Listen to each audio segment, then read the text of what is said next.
മത്തായി എഴുതിയ സുവിശേഷം 17-ാം അധ്യായം. 6 ദിവസം കഴിഞ്ഞ ശേഷം യേശു പത്രോസിനെയും യാക്കോബിനെയും അവന്റെ സഹോദരനായ യോഹന്നാനെയും കൂട്ടി തനിച്ച് ഒരു ഉയർന്ന മലയിലേക്ക് കൊണ്ടുപോയി. അവരുടെ മുമ്പാകെ രൂപാന്തരപ്പെട്ടു. അവന്റെ മുഖം സൂര്യനെപ്പോലെ ശോഭിച്ചു. അവന്റെ വസ്ത്രം വെളിച്ചം പോലെയും വെള്ളയായിത്തീർന്നു. മോശെയും ഏലിയാവും അവനോട് സംഭാഷിക്കുന്നതായി അവർ കണ്ടു. അപ്പോൾ പത്രോസ് യേശുവിനോട്, കർത്താവേ, നാം ഇവിടെ ഇരിക്കുന്നത് നന്ന്.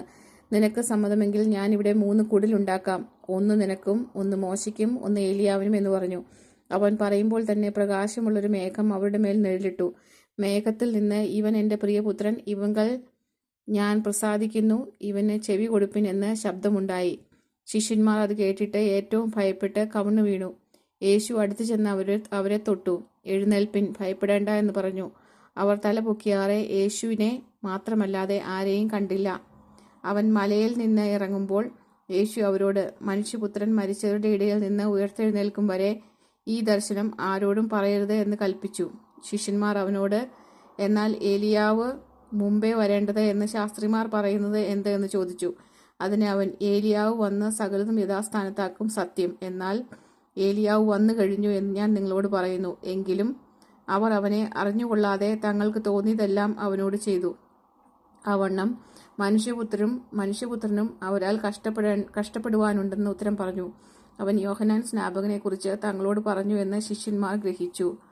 അവർ പുരുഷാരത്തിന്റെ അടുക്കൽ വന്നാറെ ഒരു മനുഷ്യൻ വന്ന് അവന്റെ മുമ്പാകെ മുട്ടുകുത്തി, കർത്താവേ, എൻ്റെ മകനോട് കരുണ ഉണ്ടാകണമേ. അവൻ ചന്ദ്രരോഗം പിടിച്ച് പലപ്പോഴും തീയിലും പലപ്പോഴും വെള്ളത്തിലും വീണ് വല്ലാത്ത കഷ്ടത്തിലായിരിക്കുന്നു.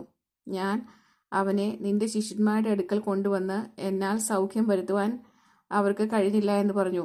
അതിന് യേശു, അവിശ്വാസവും കോട്ടമുള്ള തലമുറയെ, എത്രത്തോളം ഞാൻ നിങ്ങളോട് കൂടെ ഇരിക്കും, എത്രത്തോളം നിങ്ങളെ സഹിക്കും, അവനെ എൻ്റെ അടുക്കൽ കൊണ്ടുവരുവിൻ എന്ന് ഉത്തരം പറഞ്ഞു. യേശു ഭൂതത്തെ ശാസിച്ചു. അത് അവനെ വിട്ടുപോയി. ബാലന് ആ നാഴിക മുതൽ സൗഖ്യം വന്നു. പിന്നെ ശിഷ്യന്മാർ സ്വകാര്യമായി യേശുവിൻ്റെ അടുക്കൽ വന്നു.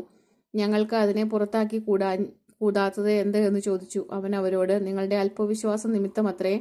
നിങ്ങൾക്ക് കടുകുമണിയോളം വിശ്വാസമുണ്ടെങ്കിൽ ഈ മലയോള് ഇവിടെ നിന്ന് അങ്ങോട്ട് നീങ്ങുക എന്ന് പറഞ്ഞാൽ അത് നീങ്ങും. നിങ്ങൾക്ക് ഒന്നും അസാധ്യമാകുകയില്ല. എങ്കിലും പ്രാർത്ഥനയാലും ഉപവാസത്താലും അല്ലാതെ ഈ ജാതി നീങ്ങിപ്പോകുന്നില്ല എന്ന് ഞാൻ സത്യമായിട്ട് നിങ്ങളോട് പറയുന്നു എന്ന് പറഞ്ഞു. അവർ ഗലീലയിൽ സഞ്ചരിക്കുമ്പോൾ യേശു അവരോട്, മനുഷ്യപുത്രൻ മനുഷ്യരുടെ കയ്യിൽ ഏൽപ്പിക്കപ്പെടുവാറായിരിക്കുന്നു. അവർ അവനെ കൊല്ലുകയും 3-ാം നാൾ അവൻ ഉയർത്തെഴുന്നേൽക്കുകയും ചെയ്യുമെന്ന് പറഞ്ഞു. അവരോ ഏറ്റവും ദുഃഖിച്ചു. അവൻ കവർന്ന ഭൂമിയിലെത്തിയാറെ ദ്വിദ്രഹ്മപ്പണം വാങ്ങുന്നവർ പത്രോസിന്റെ അടുക്കൽ വന്നു. നിങ്ങളുടെ ഗുരു ദ്വിദ്രഹ്മപ്പണം കൊടുക്കുന്നില്ലയോ എന്ന് ചോദിച്ചു. ഉവ്വ് എന്ന് അവൻ പറഞ്ഞു. അവൻ വീട്ടിൽ വന്നപ്പോൾ യേശു അവനോട്, ശീമോനെ, നിനക്ക് എന്തു തോന്നുന്നു? ഭൂമിയിലെ രാജാക്കന്മാർ ചുങ്കമോ കരമോ ആരോട് വാങ്ങുന്നു, പുത്രന്മാരോടോ അന്യരോടോ എന്ന് മുന്നിട്ട് ചോദിച്ചതിന്, അന്യരോട് എന്ന് അവൻ പറഞ്ഞു. യേശു അവനോട്, എന്നാൽ പുത്രന്മാർ ഒഴിവുള്ളവരല്ലോ.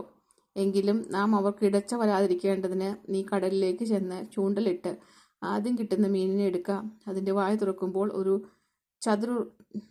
ചതുർദ്രഹ്മപ്പണം കാണും. അതെടുത്ത് എനിക്കും നിനക്കും വേണ്ടി കൊടുക്കുക എന്ന് പറഞ്ഞു.